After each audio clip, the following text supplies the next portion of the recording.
के पैटर्न पे डिस्कस करेंगे, जिन चीजें आपकी क्लियर हो जाएंगी। ठीक है, अगर आप यूपी जीडीसी का एग्जाम देखोगे, यूपी जीडीसी का एग्जाम देखोगे और यूपी हायर का एग्जाम देखोगे, ठीक है, अगर वर्सेज आप यूपी हायर ले लो, ठीक है, तो आपको पता होगा कि जीडीसी में भैया आपका प्री और मेंस दोनों परीक्षा होने वाला है, हायर में सिर्फ एक ही परीक्षा होगा, ये आपको क्लियर है। तो एक चीज तो आपको समझ में आ चुकी है कि जीडीसी के लिए आपको थोड़ा डिटेल में पढ़ना पड़ेगा। सबसे पहले आपको पता होना चाहिए कि इन दोनों एग्जाम का पैटर्न क्या है। देखिए, अगर आप यूपी जीडीसी की बात करोगे, अगर आप यूपी जीडीसी की बात करोगे तो आपको पता है यूपी जीडीसी में आपका सब्जेक्ट आना है, यहाँ पे प्री होना है, साथ ही साथ यहाँ पे मेंस होना है और इंटरव्यू होना है। प्री में आपको क्या पता है कि यहाँ पर सब्जेक्ट आएगा जिसके 90 क्वेश्चन होते हैं, जीएस आएगा जिसके 30 क्वेश्चन होते हैं, और सबसे इंपॉर्टेंट बात है कि ये सिर्फ क्वालिफाइंग है, इसको आपको क्वालिफाई करना है। इसके 15 गुना लोगों को मेंस की परीक्षा के लिए कॉल होगी। ठीक है, इसका नंबर आपके मेरिट में नहीं जुड़ना है, इससे सिर्फ और सिर्फ आपको क्वालिफाई करना है, क्वालिफाई करके आपको मेंस की तैयारी करनी है। ठीक है, और मेंस का ही इसमें सब कुछ खेल होने वाले हैं। डिस्क्रिप्टिव होगा मेंस, यानी कि आपको उत्तर लेखन करना पड़ेगा, आंसर राइटिंग करना पड़ेगा, जो आप लोग नहीं कर रहे हो।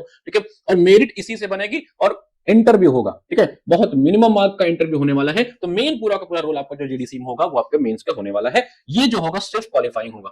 क्वालिफाइंग होगा, इसका ये मतलब नहीं है कि इस पे ध्यान नहीं देना है, बिना ये क्वालिफाई किए आप आगे नहीं बढ़ सकते हो। आपको क्या करना है, 90 क्वेश्चन आपको सब्जेक्ट के तैयार करने हैं, 30 क्वेश्चन आपको जीके के तैयार करने हैं। ठीक है, अब आते हैं हायर पे। हायर पे आपको पता है सिर्फ एक ही परीक्षा होगी, चाहे उसको आप प्री कह लो चाहे जो कह लो, उसके बाद सीधा सीधा आपका इंटरव्यू होता है। यहाँ पे मेंस जो होता है वो स्किप है, यहाँ पे मेंस की परीक्षा नहीं है। अभी जो लेटेस्ट एडवर्टाइजमेंट जिसकी वैकेंसी जो है, जिसका एग्जाम कैंसिल हुआ, जिसका री एग्जाम होना है। सब्जेक्ट की अगर हम लोग बात करें तो यहाँ पे सब्जेक्ट के 70 क्वेश्चन आने हैं और जीके के यहाँ 30 क्वेश्चन आने हैं। अप्रॉक्स अगर आप देखोगे तो वही चीज सब्जेक्ट और जीके जीएस वहां भी पढ़ना है, सब्जेक्ट और जीके जीएस वहां भी पढ़ना है, दोनों ही परीक्षाओं में आपको सब्जेक्ट और जीएस पढ़ना है।